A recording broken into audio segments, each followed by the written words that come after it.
An entrepreneur without funding is a musician without an instrument. Robert A. Rice Jr.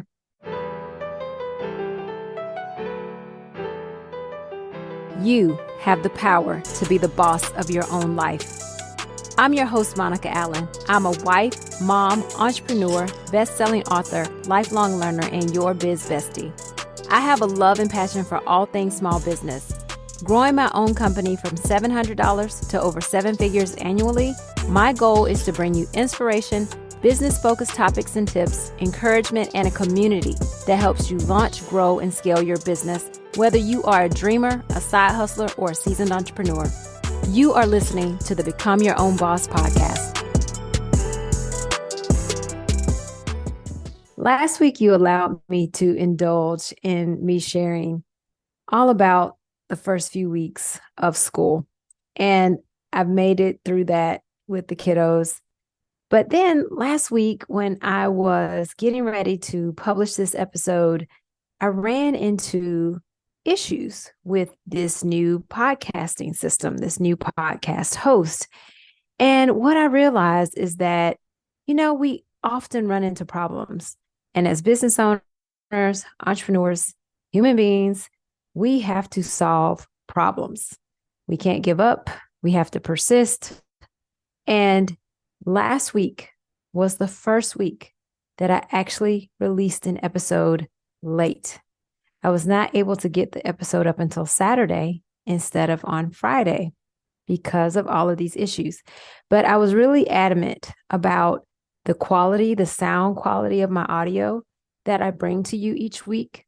And I simply could not release terrible audio to you guys. So if you noticed that I released the episode a day late, I do apologize, but I'm back this week and I'm so excited because I'm going to jump into my subject that I was going to talk about last week, but just really felt like I needed to share what I was dealing with as a mom and as a business owner and just all of the things that we deal with as entrepreneurs. So on today's episode, we're going to discuss the different ways you can fund your business. Whether you're a newbie or a seasoned business owner looking to invest in new equipment or expand in new territories, finding the right funding can make all the difference. You see, Ethan and I started our first business with $700.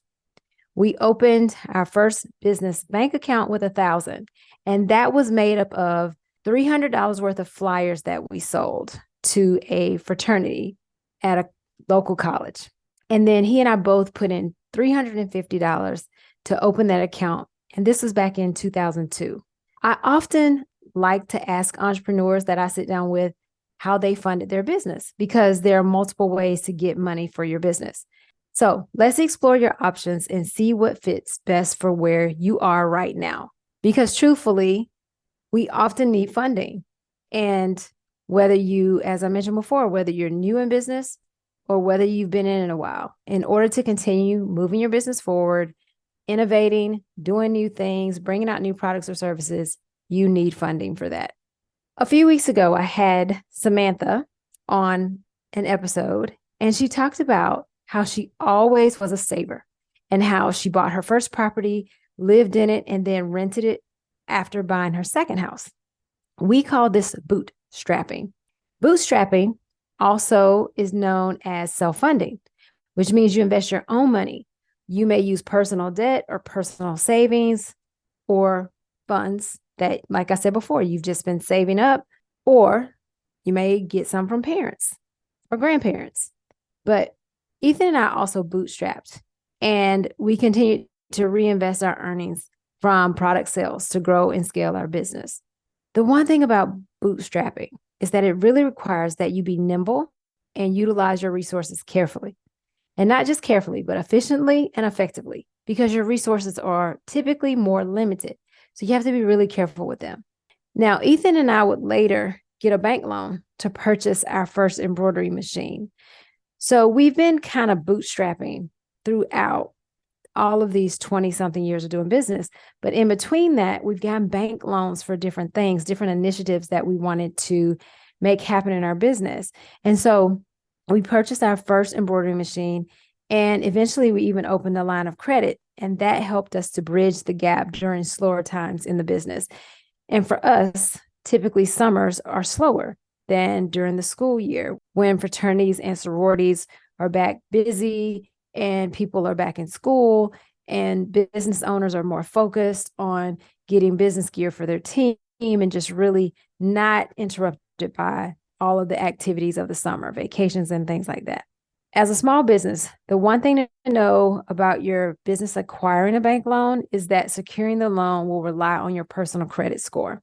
I like to talk about this because sometimes we think, oh, well, I have this business entity, and so I don't have to really worry about my personal credit. But you do, because your personal credit is what is going to guarantee that money getting back to the bank. Therefore, if you start your business as a side hustle, one of the things you can do that will help you so much is to pay down your debts using the income that you are making in your full-time job or your other job. And as you do that, you can work to get your credit score as high as possible. With a higher credit score, you have better credit ability, which means you can borrow money a bit easier. Over time, your business will begin to establish its own credit history. However, many times, if you look at the fine print of the paperwork you're signing, vendors and banks, they still require that you be a guarantor on the money that you are borrowing from them or the merchandise that you may be getting from them on credit. I often tell people that if you're able to start your business while still having your full-time job, as exhausting and painful as it might be, this can help you tremendously in both self-funding your business and getting a bank loan. Another way of funding your business is applying for grants. Now, truthfully, this is not something we've done. Until a couple of weeks ago, I actually applied for 2 grants. We're not a startup, which I find there are lots of grants out there for, but we have some new and innovative ideas. We also are a woman and minority-owned business. In some cases, a grant may be available to your business. So you have to look at them individually, read the criteria. And the great thing about grants is typically they do not have to be repaid. They can sometimes come from the federal or local level of government. I know that in many cities, there may be grants available for you as a small business owner. You also can begin at grant.gov to search for grant opportunities. Now, I found this website to be somewhat convoluted and a little bit confusing, but dive in and perhaps you will find a grant that's right for you. The one thing to know about grants is that they are often very detailed about how the money needs to be used, and you need to adhere to those rules or regulations or those guidelines. The only time we have received a grant was during the initial start of COVID. We applied for the Paycheck Protection Program, and when you apply for that, you received $1,000 per employee that did not have to be repaid. And even though I said this was our first time really applying for a grant, I mean that because it wasn't something that was a crisis, right? COVID was kind of a crisis. We were all in crisis mode. But this is my first time actually going out on the internet and looking for grants that's for woman-owned businesses or minority-owned businesses or something that deals in the clothing industry, that type of thing. And a lot of those grants, which are amazing, is they don't have anything to do with the government. Not that anything's wrong with the government, but a lot of times when you're applying for things with the government, there's even more information needed. There are also grants out there that are provided by corporations or independent donors or organizations that are focused on a cause or mission. These can be researched online, as I mentioned before. And I actually found a great article that outlined grants specifically for women and minority business owners. And whoever wrote this article, I need to send them like a thank you email or something because it was so concise. They told you kind of some of the criteria of the grant, when the grant opens up, when it closes. It was really a great article. So I'm currently just going through that list and applying for all the grants that we qualify for. My goal is to apply for 1 grant a week.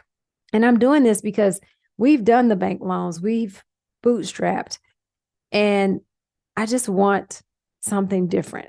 I would love to not have to get a loan for some of the new ideas that I mentioned last week, some of these new innovative ideas that I would love to bring to our business. I would absolutely like not to have to get a bank loan for that and to get some grant funds for that.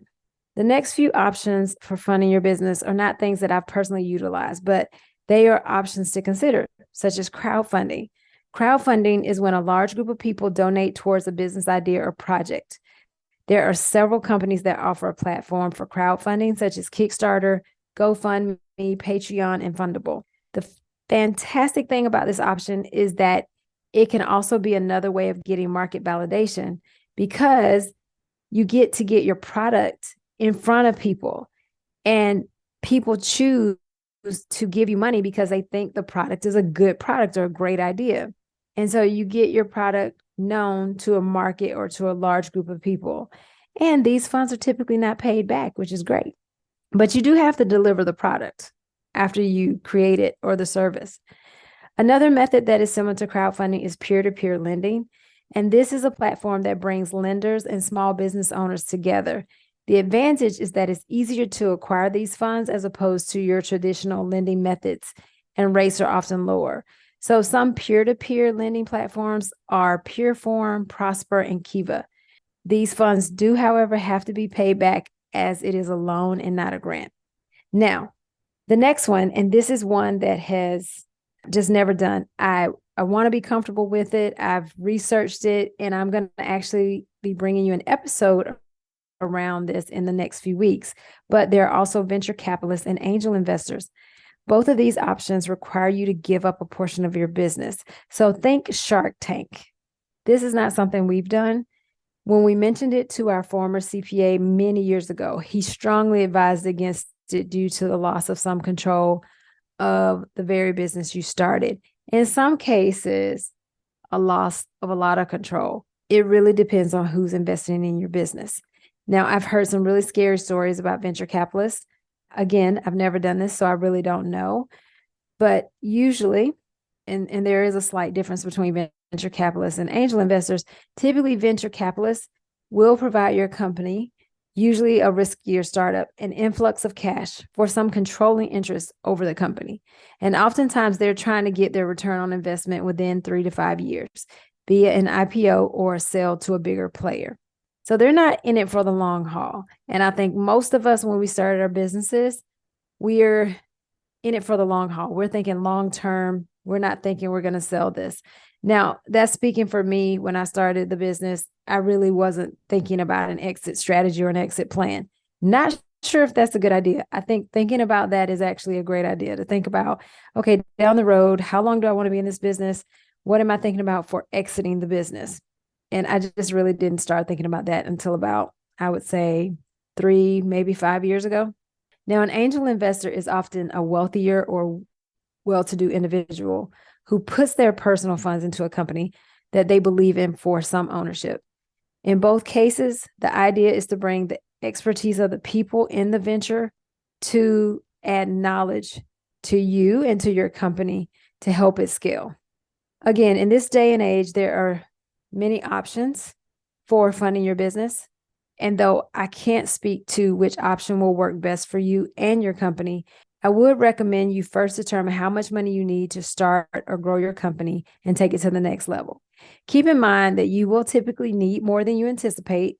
We always spend more than we think. You think about it, if you're remodeling a home or remodeling a room or something like that, you're always going to spend more than you actually budgeted.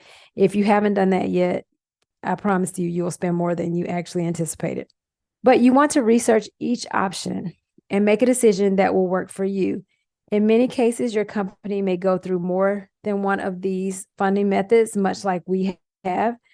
Again, we've self-funded, also known as bootstrapping.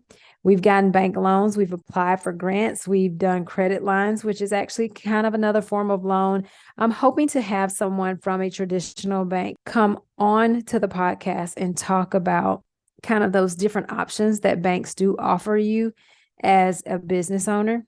So look out for that in the future. I'm trying to work that out. What I have found with banks, especially bigger name banks, is there's so many regulations around what they can say and what they can't say. So I've had to submit my questions to get them vetted and to make sure that they're fine and that I'm not going to ask anything crazy and weird. So we'll keep our fingers crossed on that and hope that that works out, because I really want to bring you more information around what's needed to get a bank loan and the types of things that you need to have in place to show to them for them to get you approved. I can kind of speak to that a little bit just because I've done it, but I would love to actually get an expert from a bank in here. As I mentioned before, I will be bringing you interviews with entrepreneurs that have taken on a variety of these funding methods. Again, I love to ask that question oftentimes. So I wanted to just kind of share this content so you know the words bootstrapping, self-funding, venture capitalist, angel investor, peer-to-peer lending, just all of those things. So you then can lean into what may work for you and your business. Thank you so much for listening today. I am grateful for you. Do take a moment to rate, review, share, and subscribe to the podcast.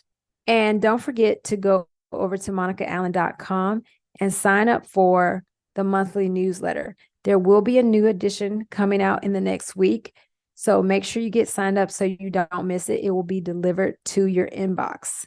I hope that you are out there starting your business, growing your business, wherever you are on your path, and that you're really thinking through getting the funding that you need to really elevate your business, to really take it to the level that you want it to.